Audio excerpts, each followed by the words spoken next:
what does a baby boomer choral director, a Zennial slash a Generation X set film composer, and also a digital marketer that likes classical music that's also a millennial, what do we all have in common? We love choral music, and it's absolutely stunning. But we also love to go ahead and span lots of generations as well.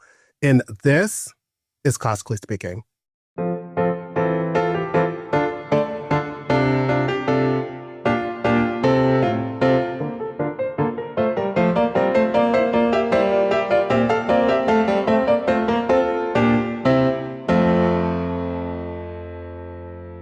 Hello, I'm with Dr. John Sutton. Hey, how are you? Hey, man, I'm good. Great, great. You know, it's a really long day today. I'm just so tired. It is. I am really over it, but hey, we made it, right? We did. We made it. I'm bringing the energy. Right? Yeah, we got it. We definitely got it. And Sam Estes, how are you doing? Hello. Yes, yes. Well, Classically Speaking is a cross-generational podcast that actually explores the differences of choral music and also vocal music within different forms of media and also culture. That's including pop, jazz, R&B, social media, film scores, and those kinds of things. We're actually going to be covering those types of topics. But today, what we want to do is that we want to talk about the foundations of it all. The foundation of Voices LA, because this is where we all started, this is where we began, and this is how we're actually going to go ahead and rise that organization. And also, we're going to talk about what's actually going to be coming up next and what is our plans for the future. We don't know, but we're going to make it happen. And so, John, Voices LA is actually, this was originally your idea. And what were your thoughts when you were pulling this organization together? Yeah, there weren't many, honestly. The genesis of it occurs actually at Cascade Lake in Idaho, where my wife and I were for a few weeks as guests of a friend. And I was coming to some transition time in my own professional life as a choral conductor. And I talked with the LA Phil about a show that I've had the honor and the joy of doing with them for, it's going to be 19 years now, and just telling them about my transition. And they said, well, you should, we don't want to lose you. We want to carry on for sure. And man, let's just call it the John Sutton Singers. And I just started laughing. He said, well, that's the worst idea I've ever heard of, and that will never happen. And, but I remember telling my wife, and it just was there. It just was there. I didn't think about it. I didn't write a bunch of stuff down and possible ideas. I just told my wife, Cecilia, I said, if I ever do a group or start a group, I think I'll call it Voices LA. And this was July of 2023. And so I did, in fact, put together a group of which, Sam, you're part of. I don't know if, James, if you were part of that group. And I think you were actually, and Nicholas, maybe, I don't know. But I put together a group for the LA Phil's holiday sing-along in 2023. And all of a sudden, then after we did a very successful show, 2 shows, sold out, with the amazing Melissa Peterman and all of those incredible staff and crew, Sam, you and others said, we should do something. And I think there were some meetings and there was this energy and focus and just this passion to sing. And so we became incorporated. Sam, you have been instrumental in this. I've had a lot of the ideas, not that you haven't had ideas too, but you've done all the work. I've done very little work compared to what you've done in the shoulders that Voices LA rest on, which are yours as well as a little few of mine. But I don't know. And Nicholas, I shared this at a rehearsal a few weeks ago, right, that and I don't know why, but I've signed my name with lowercase so I don't capitalize the J or the S. I just haven't done it for decades. And so when Voices LA came about, I just automatically put voices in a lowercase v / and then LA caps. And for me, that symbolizes my cornerstones that I'm trying to discover every day, which is to have this group sing from a place of humility and gratitude. Humility, which in my decades of work as a choral conductor and instrumentalist conductor, not a lot of humility at times. It's usually with competitions and with groups. It's like, we're the best, and a lot of pride and a lot of competition. And I like competition, and I have a healthy sense of pride, I think. But in the arts and trying to do something meaningful, I just saw how that continued to get in the way, especially with conductors and with groups and how they'd talk to each other and about each other. And so that very first rehearsal that you guys were at, we talked about that was a goal for the group, that we would sing with humility towards our art, and that we'd sing with gratitude towards our gifts, our talents, our audiences, our composers, and that those would be really guiding lights for us. And I remember writing you guys after the first rehearsal and it like dawned on me that means that I have to conduct with humility and gratitude. And I think I achieved that sometimes, but I thought, oh my God, I have to do this too. It's not about you guys singing. Yeah. It is for you guys, but for me, it's about me conducting with that same kind of attitude. So no, I get it. And I think one of the questions I actually want to ask you is, and to both of y'all at the same time is that in 2023, y'all just got a big group together and just got in there. Did y'all do a campaign, or was it just former vocal people that y'all know, or did y'all sung with prior? How did that whole thing work? I'm going to throw it to Sam. I'll chip in, but yeah, Sam, what was the deal? Yeah, I mean, largely when we looked at this and John had this contract and John and I were talking, we decided to reach out to our networks and just get people together who weren't necessarily in a choir, who really wanted to continue singing. That was the thing that totally captured me. Right. Is that the LA metro area is filled with choruses, and there's at times this competition, and I don't want to sing with him anymore, and I just love that was really completely your idea to go after singers who weren't currently singing, and that just totally resonated with me. Yeah, because at the end of the day, as long as you're singing and being a part of a group, being part of a choir, whether if it's 4 people doing, barbershop, or if it's a massive, 100-piece choir, that's fine. As long as you're continuing to make music, you're continuing to be part of the art and part of the larger LA community as a whole. That's what's important. And it's really sad to see groups either, run out of funding, or there just isn't the leadership there that is moving the group forward. There's no goals for a group. They're just kind of we're going to sing for fun. It's right. We wanted to establish a group that had a very focused goal that was filling a niche within the LA area that, not a lot of groups were doing. And so that was a beginning of our focus of first let's find people who aren't singing that should be singing. That was the very, very first thing. And you know what?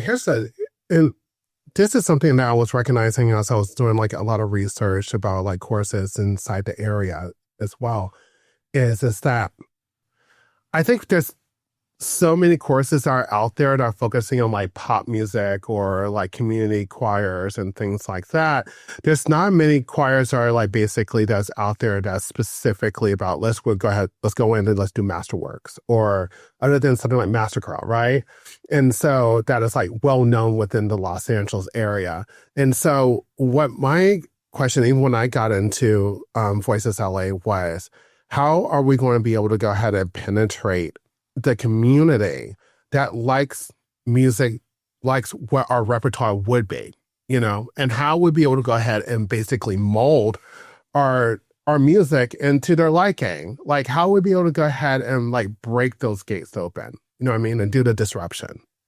And even when I started over at like Voices LA, one of the biggest things that got into my mind was I was like, okay, what type of music are they going to do? Let me see. Because I was like, I don't want to go into a chorus singing Britney Spears. I'm not doing it. Right? But that's the thing is, it's like, I'm not a pop singer. I could try. I could fake it. But I'm not that kind of person. My parents and my brother was like, keep on yelling at me because every time they're like, stop singing the song like you're an opera singer. Oh my God, stop it. But I was like, okay, well, I had to sing like that. And I know how I'd be able to go ahead and pronounce in diction. I know how, I love my composers. Let's go. So like when I found the opportunity to be able to go ahead and sing with you, I was like, number one, I was like, okay, they're going to sing Masterworks. Fabulous. Love it. The second thing is that I want to be a part of a home that actually feels like a family. That's the other thing. And also, I want to be a part of a home that with all of us together, we can make something beautiful. And I think with like those three pillars and like even like what we're doing right now with this podcast, right? We're building something that's right here. We wanted to do something that is kind of like an homage to Los Angeles. Yeah. Right. That's the big part. Yeah. I was just going to ask you, I presented a program for our upcoming concert. Yeah. And the first thing out of your mouth was like, oh man, that's sexy. What was it? Because it's Bach, J.S. Bach. That's about as white and Western as we can get. Yeah. And yet it moves beyond Bach into the composers that have been influenced by Bach. Mm-hmm. So that takes us to Argentina and Piazzolla. It takes us to Scandinavia and this pop song artist. It takes us to also Scandinavia, Newton Eistedt and an avant-garde piece. And of course, Mendelssohn and Brahms. And it just takes us to New York and the Swingle Singers. It takes us all over the map from this one composer. But what was it in your mind when you saw that? You said, oh my God, this is a sexy program. Because it made me happy as the person who picked the program. But I was curious as to seriously, what was it about that connected and caught you in your mind and heart?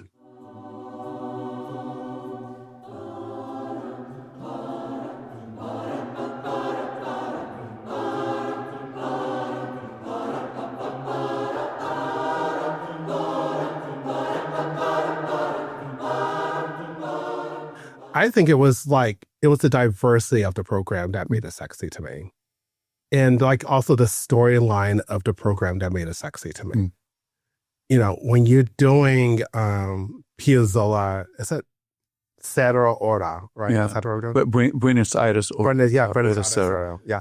Like that piece, it already reminds you what you're about to do at midnight by the time you're done with the bar or you're done with like hanging out with a loved one or friends or something like that. And you're walking on the street and people are doing this fabulous like tango, and they're like doing that and, feeling the avant-gardeness and the Neistat. And the Bach just like feels so stately anyway. Mm. And going through that, it's just kind of like, oh, I'm here. I'm about to make it. I'm here. I'm making it work.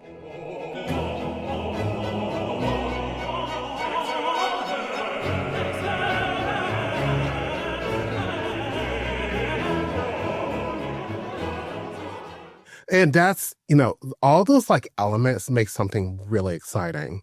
It's just like, I feel like with this program though, is that how you be able to go ahead and make music like this particular type of repertoire into something that is very influential for other people to actually enjoy it. I listened to a lot of music. I performed a lot of pieces. I even played a lot of pieces. But I'm one person. There's a lot of us in our group that has a lot of multi-talents in there as well. And so my whole thing is now, like coming back to you, is that how can we, or how do you feel about presenting this program to a new type of public? Yeah, audience. Yeah. I'll be really honest with you guys. I just don't feel like classical music has failed us at all. I feel like we have failed classical music. Oh yeah, for sure. We don't teach it in the schools. People are ignorant, and I was ignorant for the most part as a kid growing up because it wasn't a big component in my home, in my town, a really small town in Oregon. And then I get in and study it. And so what I'm excited about is a group that is committed to joining me in giving the listener a visceral experience. I want people to feel things, and I want to feel things as I conduct it. I want you guys and all of the ensemble members to feel things when you sing. And if we do that, the audience will feel something. And the days are long past of just standing and singing well, and your parents and your three friends saying, that was really good. Where are we going to eat? Those days are over, and they've been over for like 30 years. People want to feel something. And so I want us to be a group that, again, sings with humility and gratitude first and foremost, but also sings music that will comfort people and on the flip side of the coin, provoke people to conversation, to feelings, to. I did a concert years ago centered around death. Well, first of all, I was at the Azusa Pacific University, so you could, people were required to come, so we had an audience. I'm not sure how you sell tickets for that really well, except around Halloween. That would be good. But I had friends that came, and they had brought friends, and they talked about how they went out for dessert after the concert, and they could not stop talking about that concert, the music and this song and what that song said, and did they agree with it? And my God, I'm still so happy about that we served them. We didn't just entertain them. We didn't make them politely say that was nice, but we actually gave them something that they were able to receive and then just sort of enjoy and chew on and question.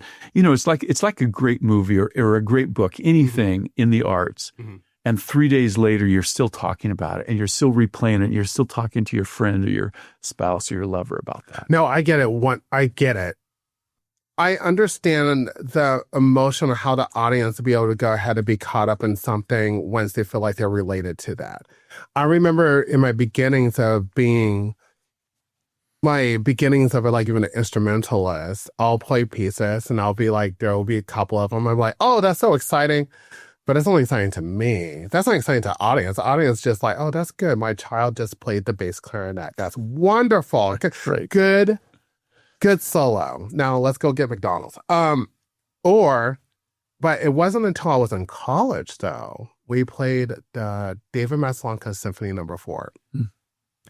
I really didn't listen to David Maslanka much. I thought, well, I know he's an organist, great composer, but I was just kind of like, it is what it is. I don't feel like listening to his first symphony or anything like that, unless I'm going to throw it into a marching band production. That's how I felt in college. But it wasn't until that fourth symphony and listening to it and actually playing it. And it was like one of the first pieces that I felt like I was actually having a massive challenge in. And the piece was so interesting and so beautiful that by the time that piece was over, all 30 minutes, like the whole auditorium roared, and there was just so enthusiastic over it. Wow. Because it was a piece is based off religion and death, and life and rebirth. There was so many different parts of that was in this piece that a lot of us cried on stage because we actually performed that, Wow. Yeah. And I think, and that's one of my favorite things about programming though is that developing the story, right? Like what is the storyline? What are the chapters are into this story? And how will we be able to go ahead and move that person from them just sitting down for them getting up and be able to go ahead and just start clapping and wanted to continue that conversation later, And so like Sam, when you do your writing and, writing is a passion for you, but I know that you're into a lot of different projects including flying. And also there's so many things that, you love to do. You love to do. But like, for instance, like for you, what got you into scoring? Well, I mean, it's John Williams, of course. That's what everyone answers nowadays. Well, I think, so at a very young age, it's probably 5, 6, somewhere around there. Wow. And my mom would ask me, like, what do you want to do? And I was like, I want to be a composer. It's like, well, no, what I said is I want to be a famous composer. And my mom said, son, you can only become a famous composer once you're dead. That's great. And so I said, well, I guess I'll be a film composer. And it was, it's been an interesting journey to get my degrees, move here to Los Angeles, work with some of the biggest composers on the biggest films, on the biggest stage. And I've had a very fortunate career doing that and helping, bring some of those to life. And, it's been an interesting journey. A large part of it for me has been the technical changes, how technology has changed how we write music, how we interact with music. And so a large part of my focus has been more towards less on the notes and more on the sounds, more on how we receive and interact and use tools to create music. Right. Because we long gone are the pen and paper days for my section of the career. Hopefully pen and paper still exists. I haven't looked late recently. I mean, we still have pens and papers, right? All I see is my iPad right here, but I guess we do. There's a pen somewhere. There must be a pen somewhere in this building. But the reality is, what's wonderful about being in a choir is that we get to interface with the pen and paper. We get to interface with what is perceived as the notes on the page, John's interpretation, and communication to us as a group. Yeah. Now, the important thing about Voices LA, while we're being a community and being humble, is we still perform at the highest level possible. Because without performing at the highest level possible, it's almost impossible to convey what John wants to do, what our emotions are supposed to be, what the program is saying, what the composers are saying. And so that's one of the things that, really wanted me, really drove me to want to work on this with John and build this group. Was there was a place that we're not just a community choir that gets together and just sings and has fun and whatnot. We're a bunch of musicians who have studied music, can read music. It's been our passion. It's stuff that we've worked towards. And I think it's really important to capture that. While it's great to have a community choir and people, having fun singing and all that kind of stuff, that's not what I'm saying we aren't. We certainly have that with our group, but we're one layer higher. Right? We're that layer of like everyone takes the music so seriously and the programming so seriously that we spend time at home working on this stuff, woodshedding. So when we come to rehearsal, we can see John's vision for what the group is. And I think that's the beauty of this group of how much time and dedication each person has going into the music, really woodshedding it, really learning it. So we're not learning notes at rehearsal. I think I would just exclamation that times like 10 exclamation points behind what Sam said. We only rehearse twice a month. Right. And I've never heard of a community choir that rehearses twice a month. No, not at all. And so that tells you a little bit of the level of singers that we're sitting out in LA. By the way, I think we represent 5 different counties. Yep. That come and drive in from Ventura, from San Gabriel, San Bernardino, Riverside, Long Beach, Orange County, LA County. But I mean, it's an incredible group, and it's been amazing to me to hear the music as we leave rehearsal at this level, and then we come to the next rehearsal over the summer, like 6 weeks away, and the music was better than when we'd left it. I like. That really showed me what this group is made of. No, and it just also shows the professional level of the organization as well. Also like every single one of the members inside the chorus is just so stellar performers anyway. You mentioned community, and you also mentioned in your opening remarks that we're not really quite sure what we're doing. And that is so true. Yeah. And I think I shared this with the group a few weeks ago or a month ago, but it dawned on me, this is the first group that I haven't inherited in my 5 decades of conducting choirs. I've always inherited a group, but this is the first group that started from the get-go, from the ground up. And so in so many ways, and I'm sure you guys feel some of that, because it's much more organic, and just my own personality in this place at the point that I am in life. I want to hear from my singers. I want to hear from those that show up at meetings that aren't even board meetings, but aren't even on the board, but they want to share. They have a thought or an idea. I want to hear that. So it's a really interesting sort of process, because I haven't inherited anything. Do we take attendance? Do we not take attendance? All the stuff that we just talked about the last board meeting. To you, though, my question is, you mentioned community. How are the ways that you've perceived that or felt that? Because that is something that as younger people have auditioned for groups that I've led, that has been a word that I have heard again and again and again and again, especially from people moving into LA. They've been here for 9 months or 9 years, but now they want to, and they're looking for community. How has Voices LA, or has it, to what degree, how has that meant that itch for you? It's the necessary rapport when you come in. When you're like having your conversations with people that are in there, that's like openly wanting to welcome you into the group. I dealt with plenty of professional organizations that don't want to get to know you. You just go in, you sing, or you play, and you're out. And that was about it. If they don't want to get to know you, what do they want from you? They want the musicianship from you. They want the performance from you. They want to make sure, though, that piece is going to be as better as it was when it was performed before that.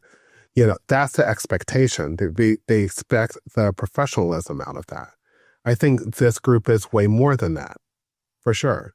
It's like you come in, people know your name. Of course, you have name tags all the time. That helps. But they know your name. Everybody's from a different, part of life. And county. A county, that's definitely true.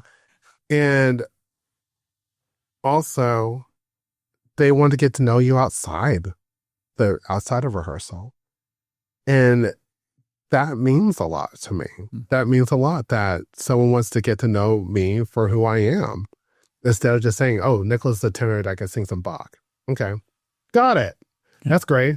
They'll be like, well, I get to know Nicholas as a 360 person instead of a 180 person. Yeah. That's a really big deal. That's like this as a community, right? We dealt with this like in the fires where, in January, where a lot of members' homes were either like burned or they were at risk or, they lost everything. Yeah. And we're all there for each other from the beginning. And so even with that, I knew that we had something very, very special at that. So congratulations. You created you curated a very good group, John. Well, thanks, great. Thanks. Yeah, great. Both of y'all together. It was really good. I had a lot of help for sure. Yeah, both of y'all did a those really good things, job. what you just said, that's so important to me. I mean, if we don't care about the whole person, to me, that becomes really reflective in our music making, in our singing. Yeah. And I've heard some amazing technical choirs that were brilliant technically and absolutely heartless. You didn't feel a thing, but man, were they amazing. And then you hear some choirs that you feel a lot. They're not technically maybe as precise. And so I think there's a place for both. Yeah. To have that technical brilliance and that technical precision, but to fill all of that with absolute passion and joy and humility and gratitude. And that's when you have something really special. Yeah. It's like, oh no, there's some je ne sais quoi about that. It's just really, really like interesting, but also like inviting and very humble about it too. Like at the end of it. It's exciting that we have choral members are excited to go to choir rehearsal. Many dread to go to choir rehearsal. They're like, I have other things to do today. I want to eat a Subway sandwich. I'm not plugging Subway. Well, I'm just saying, here's but some people will sit there and say that, you know. But there's often times like we're really working through a piece, and all of a sudden John says it's 10:00. My time is up with you, and a lot of us are like, nice. We could go a little more, John. It's okay. We're still working on this. Right, but that's really nice, though. Is that John? You really value our time and our worth. And when it's literally 10 p.m., it's time to go. I mean, some of these, it's a Tuesday night. Some of these guys have 45-minute, 55-minute, hour, 10-minute drives back. Hopefully not too bad on the hour 10. But I mean, and we all have work the next day. And so a 2.5-hour rehearsal isn't 2.5-hour rehearsal. It's 2.5 times me, times all of you, times all of the sopranos, altos. It's like 2.5 hours times 70. Right. That's how much we're giving and investing. And as the conductor, I better be a damn good steward of that time, because it's your time. It's my time. And I don't know, I've been trained and taught and feel the weight of that in a very positive way, to really use our time well and to sing the heaven out of the music. One of the things this is future talk real quick, is that for both of y'all, here's a question for both of y'all, really. What is your future vision of this chorus? I think it's to grow with each other, to provide a place for the freedom for growth in vocal, not only talent, health, music making, community, to really establish ourselves as an ensemble that truly performs the music, all of the music, not just the notes, not just the dynamics, but all of the music, to really have amazing concerts, to really help our community understand and appreciate choral music, to grow our opportunities for members of the ensemble. I would love to see this as a stepping stone to professional careers. I would be more than happy for someone to say, we can't sing with you anymore because I just got this gig. That's like the best news I could ever hear. I really feel there's a missing component in LA of that next step, like that in-between stage of leaving college, trying to get into the professional, or the semi-pro who is, a wonderful educator, but just doesn't have an outlet for themselves to perform. And I want to see that kind of coalesce in this ensemble to where in 5-10 years, this is the spot. If you come out of music school and you're trying to find a place to sing, you come to us. Like, we want to be that home, that almost that foster home, to help you get to that next step in your musical career. And if you stay with us, wonderful. If you move on, that's even better. And I want to have a place where we have educators within the group, we have composers within the group, we have music makers, we have multi-instrumentalists, people who love music and want to curate something beyond just a choir. That's where I would love to see the vision of this group, and getting into that community outreach, starting to work with high school choirs, college choirs, saying this is what your next step is. Because, a lot of people, when they leave choir or leave college and leave a choir college, they may go sing at church, which is great. There's nothing wrong with singing at church. Nothing wrong with that. But it's like they don't, that level that they were at college, where they're singing 2-3 times a week and performing really great pieces, it just all disappears. And there's got to be something next after that. Yeah, definitely. I see that 100%. I always do feel that there is a drop-off period when people graduate from college that were like voice majors or a choral like majors or something like that have not done music education, right? And so basically the ones that are focused a little bit more on performance are either the top ones are like, oh, I'm actually going to go out there, I'm going to do something.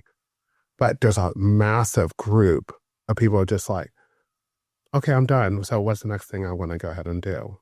Yeah, but there's nothing, that's not just like no availability. But you spend 21 to 24 years of your life in music, loving music, being part of music. And then you're done you don't keep it a part of your life. You don't fit those 2.5 hours in every 2 weeks. Yeah.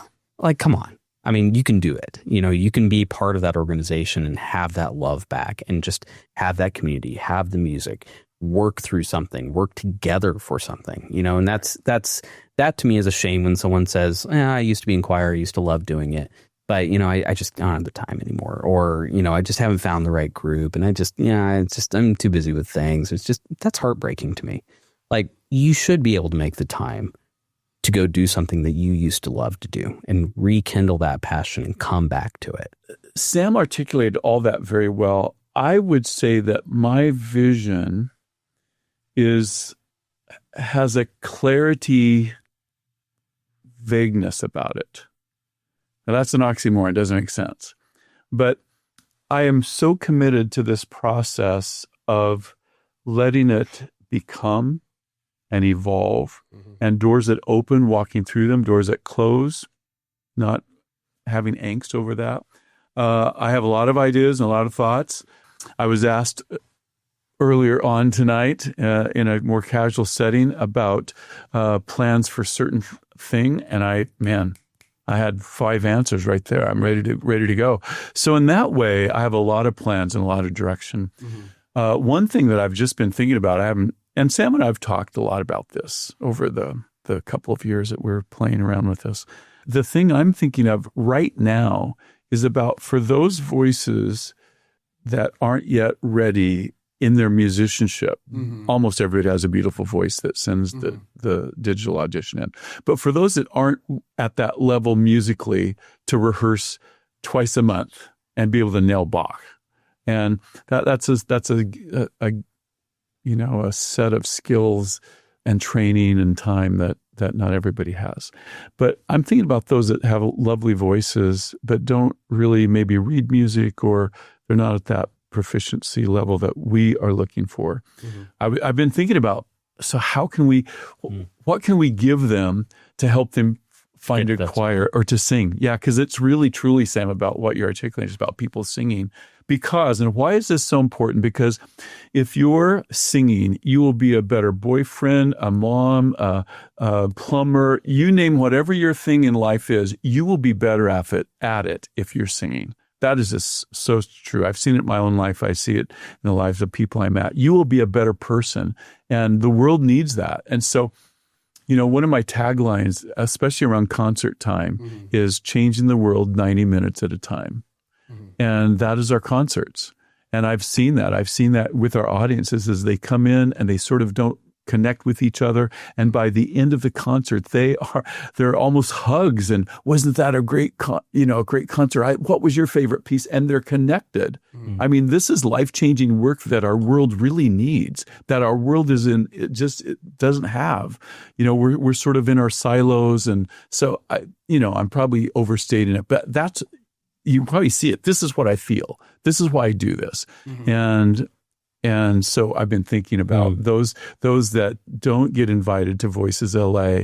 I wish we had, here's the top 10 choirs to maybe go that would be a good fit or something for you.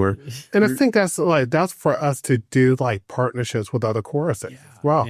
We have to go ahead and have cross collaborations and conversations with other choral directors who are inside the community. Because I always feel like there is always going to be a place for someone. Yeah, they're always going to be. Totally agree.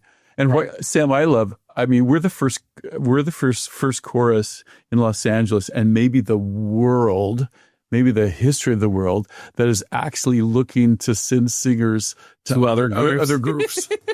We love you. We want you to stay. But if you go, it's okay. Right. It's it's so true. Yeah, it's just kind of okay, you already hit this particular level. It's time to go to Master Chorale. Now, so here's the other thing, though. How about all of a sudden you end up becoming Master Chorale level? Well, how's that going to happen? You need a market conductor, because I am not Grant Gershon. I respect and love your Grant Gershon. Yeah. But that's what I'm just saying is that when an organization and a chorale start all of a sudden going to another level that's actually matching another chorale. Yeah. And basically you didn't make this one, but you're going to be good with this one. like, how does that basically work? Is there something else that's like in Los Angeles, let's just say that is even higher than that? Well, I don't think it's higher, because I mean, we're already trying, we're performing masterworks, we're performing Bach, we're performing some of the hardest music you can perform. Right. But it's about interpretation. It's about how we sing. It's about the style in which we do this, because master chorale is going to have their own style. They have their own rehearsal schedule. They have a much shorter, tighter rehearsal schedule. Right. All those singers are paid professionals. They're fabulous. Yeah, they're amazing people. The master chorale is the finest professional full-time choir in the nation, which makes them one of the finest full-time choirs in the world. They are unbelievable. And you said it, they're all filled with full-time musicians. These are people that make their living. We are not well, I am, but most of us are we do other things. Yeah. But singing is our passion. Singing, and I've seen this in auditions so often that someone comes in and they're a lawyer, they're all over the stay-at-home dad, stay-at-home mom, all those things. But this is something, music feeds their soul. Yeah. And so that's where I think we can tap into that passion. Right. That not every professional musician has. Sometimes they've lost it. They used to have it. But I think that's where we can tap into and really have exceptional performances of any program, any repertoire that we're doing. And I love that you just said that, like 100%. And I also like kind of feel though is that I love looking at other choruses to look up to. Yeah. Master Choral is definitely one of them. Also, Atlanta Symphony Chorus is most definitely one of them. You have Dallas Symphony Chorus as well. And I look up to choruses like this because the emotion that they actually portray when they're performing different types of pieces, right? Yeah. And so for Atlanta Symphony, how they did William Walton's Belshazzar's Feast. Yeah. I'm just like, oh my God. Yeah. Right. It's on my list. We got to do that one. We got to do a team up. Funding. Now that's what we have to do. That's where the master chorale and the courses you just referenced have massive funding. Hardcore funding. And so we're on our way. Working on it. Yeah, we have an upcoming fundraiser at Chick-fil-A. No, we do not. We do not. No. But if I can talk about money real quick. Yeah. All right.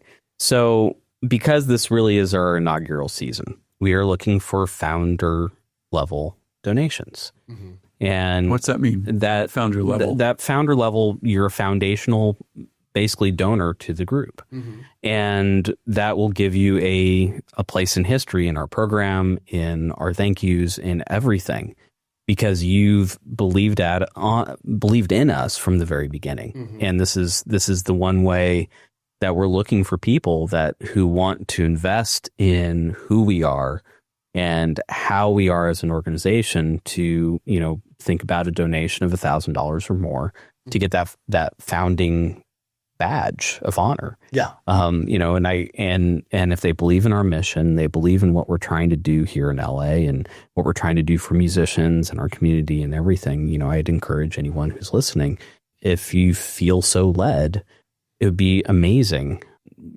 to join us on that founder level. And Sam, were you saying that if they join the founder level, you mentioned they'll be a part of our history, is that their name will be recognized in the program, in programs in perpetuity. That is a hard word. Yeah.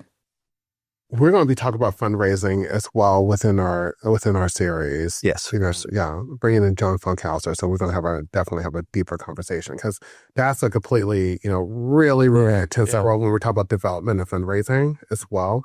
I think as we getting closer to the end of this particular episode,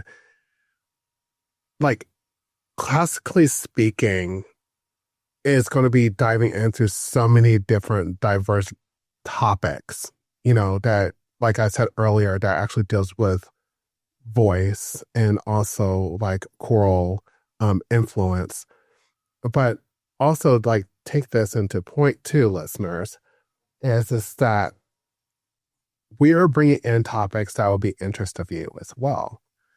So if you're going to go on to social media and go into Voices LA on Instagram, then tell us, like, what type of topics would you like for us to go ahead and cover? Because we want to make sure that this is interactive and also that we're creating a diverse experience for everybody. There's things that we learned today so far about just singular organization that not many people would even know, you know. That's true. And that's a big deal. But also, a lot of people have no idea what a formation of a chorus would be like. You know, like what does community basically look like? How does communication basically work? You know, there's so many different facets behind building an organization that it just explodes people's minds. And so think of this basically as a quick masterclass, but also like a point of inspiration. Now, let me just go ahead because I want to do a couple lightning rounds. Well, I'll just sing a lightning round because I'm tired and I need. Well, I need to have before you do that. Yeah. Can I make one ask? Okay. Yes. So one ask of our audience is, Nicholas just asked for some topics and things. It'd be also great to have some feedback, just some general questions. 100%. Just want to be pulled out for sure. Okay. Yeah, we want you to go ahead and say what you got to say. Shoot your shot. So should we have a feedback at voicesla.org? Yes. Well, are you building it? I can build that. See, it's happening right before your eyes. It's happening. All right. So email feedback at voicesla, and I'll make sure Nicholas gets all the spam. And I'll get all the questions. I'll send it up to Gina for her to take a look at it. There you go. Yeah, Gina can do that. I want to get repertoire suggestions the audience would like to hear. Oh, yeah. See, that's what, oh my God. Okay, this is what I want to talk about in the lightning round because I want to go ahead and get this beat in. Sam. Yes. What would be your first 4 pieces if you had to conduct Voices LA? Oh boy. Dies Irae from Brahms. I mean, if we're doing micro pieces, I mean, I'd love to do On Deutsches, but that's a lot of work. I love Lauritsen's Lux Aeterna. It's a beautiful piece. I think I could do something with that. John can still do it better. There's at least one Arvo Pärt song.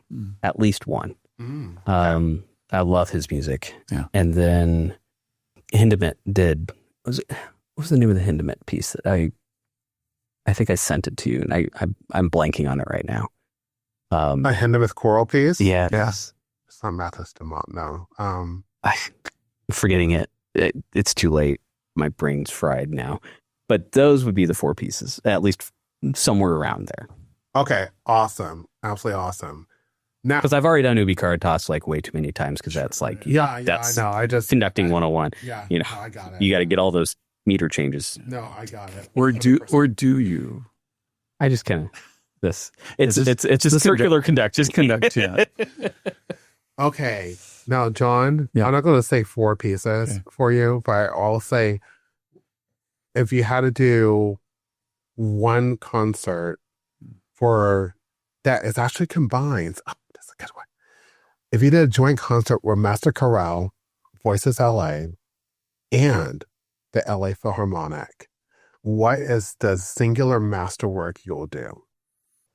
I think it would probably be. I would go back to something that I helped prepare for Grant Gershon, who then prepared it for Gustavo Dudamel, was the Mahler 8th Symphony, the Symphony of the Thousand.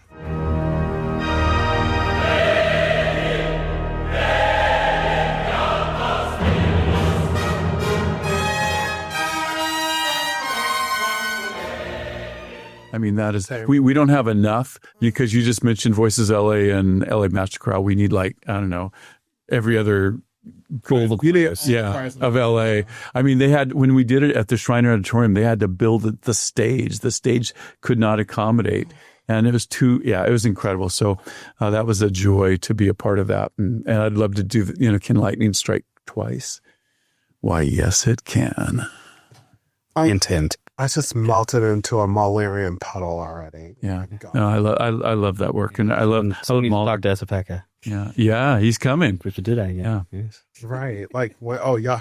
Winked at me for that one. I'm like, Make it happen. I would just throw in another piece that we could probably do with the two groups combined, the big LA Master Chorale. And I'm a huge fan and advocate for Dvorak's Stabat Mater. It's underperformed. It's the last piece that Robert Shaw performed. It's incredible. Or anything by Rufflin Williams.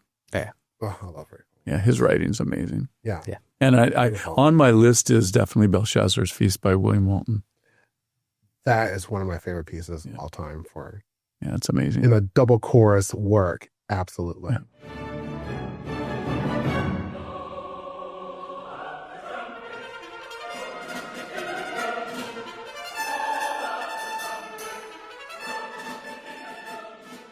Okay, so y'all have one question for me then. Okay. Favorite ice cream?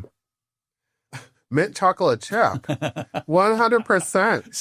Seriously? Mint chocolate chip. Like Bluebell mint chocolate chip. Y'all from Texas. Texas. I love me some like mint chocolate chip. Yeah. Oh my goodness. What piece, other than William Walton's Belshazzar's Feast, what piece have you not sung that is top of your list? Oh. Actually, this will make sense for today's world. Britain's War Requiem. That's a Love that. great one. Yeah. I've never conducted it. I've sung it. An incredible experience. It will definitely make sense for today. Yeah, that's good. Okay. That's good.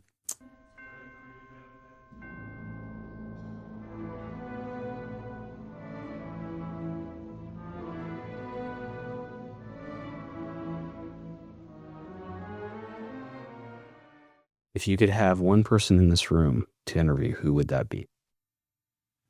Dead or alive? Alive. Let's go alive, right? Oh, okay. Alive. One person I have an interview with. She's done a 360 and I consider her mother, so I love her so much, but it will be Audra McDonald. And the reason I would say Audra is because she is a classically trained opera singer and also a fine actress. And I will be able to go ahead and speak to her about Masterclass and also Porgy and Bess when she did that one. And also her love for Leader. That's good. That's really good. All right, let's make it happen. Yes. We better bring those folks in. Let's see. But I would like to do, but you know what else though? I would like to have a millennial discussion with Duna Mill. I think that will be a lot of fun to do it. Yeah. Okay. Yeah. As someone I used to like conduct in my bedroom and stuff when I was like 11 years old. Our parents would be like, what the hell's wrong with you? You always conducted all the time. Because I like Gustavo Dudamel, child. Okay, let's go. But anyways. I do have one conducting story. Yes. So, because both my passions have been conducting and composing. Those are both my passions. Yeah. And at the age of 2.5, my parents took me to see Mickey Mouse's, don't laugh, Storm, where he's conducting the William Tell Overture. Okay. Oh, that's cool. And so he's there, he's going, dun, dun, dun, dun, dun, dun, dun, dun, dun, dun, dun, dun, and then Donald Duck comes in, just doing Turkey in the Straw, and I like laughed. But then the storm came, and Mickey Mouse was doing this, and like ever since then, I literally broke coffee tables, jumping on them, conducting. Oh yeah, classical music, and that's all I ever listened to growing up was classical music, like that and John Williams. That was it. I didn't listen to anything else. Yeah. No, so, I totally agree. I agree. I'm there with you. That's what I'm saying. I totally love it. I definitely was like an homage to. I never did. I'm the conductor in this room, and I never did any of that. That's why you're the conductor in this room. Like we get too much into the music, we don't know where we're at. Seriously, I used to. Funny. My thing was when I was, it's like very early age. I can understand time mix signature while listening to music very, very well. And so I'll just immediately just follow each pattern when I'm listening to it. And so one thing, rest in peace to my brother, because he's so amazing, but this is so funny, is that our bedrooms were like conjoined next to each other, right? We had a Jack and Jill like bathroom right there. And my biggest excitement. I used to love Shostakovich. I mean, like, Shostakovich was everything to me. Oh my God. My mom was like, who? Shasta who? Shostakovich. Okay.